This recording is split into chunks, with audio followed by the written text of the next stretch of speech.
हे दोस्तों, आप लोग कैसे हैं? मैं आशा करती हूँ आप लोग अच्छे होंगे।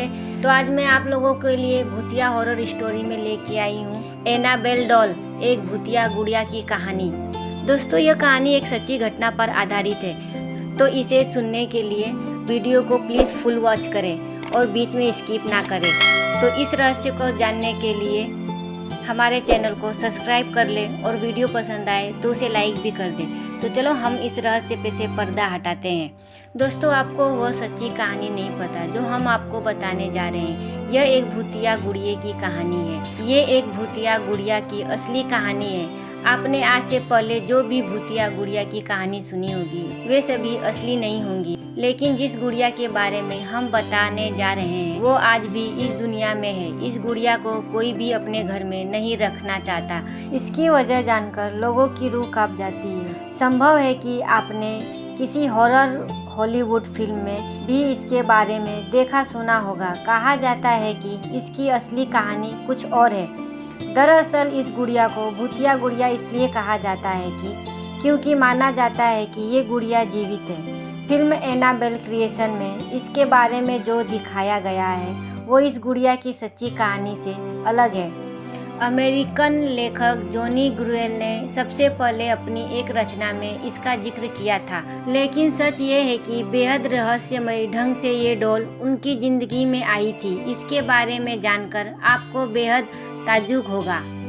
दरअसल बात उस वक्त की है जब लेखक जॉनी ग्रुएल बच्चों के लिए एक किताब की श्रृंखला की रचना करने जा रहे थे। उन्होंने रेज डी अन्य सीरीज नामक एक किताब के साथ एनाबेल डॉल को मार्केट में लॉन्च किया था। उनकी यह किताब लोगों के लिए बेहद रोचक विषय थी। डॉल के पीछे छुपी अनोखी कहानी ने लोगों को इसे जानने के लिए मजबूर कर दिया। बात उस वक्त की है जब जॉनी ग्रुएल को अपनी घर के बैकयार्ड में यह डॉल मिली थी। जब उनकी बेटी मार्सेला पैदा हुई तो उसी डॉल से वो हर वक्त खेलती रहती थी। जॉनी ने जब अपनी बेटी को डॉल के साथ खेलते हुए देखा तो उन्हें रेज डी अन्य स्टोरी लिखने का आइडिया आया। पर दुख की बात ये थी कि 13 साल की उम्र में ही मार्सेला की मौत हो गई। उसकी मौत का कारण संक्रमित टीका बताया गया। मार्सेला की मौत के बाद जब रेज डी अन्य स्टोरी को मार्केट में लाया गया तब उस डॉल का मॉडल भी बुक के कवर पेज पर छपाया गया था। ये मार्सेला को श्रद्धांजलि देने के कारण ही लॉन्च किया गया था।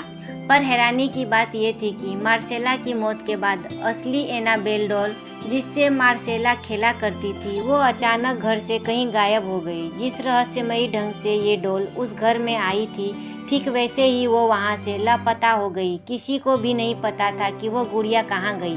मार्सेला ने उसके बारे में पता लगाने की काफ़ी कोशिश भी की, लेकिन उसका पता नहीं चला।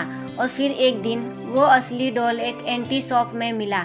ये बात है साल 1970 की। एक नर्सिंग स्टूडेंट जिसका नाम था डोना, उसकी माँ ने डोना को ये डॉल गिफ्ट की थी।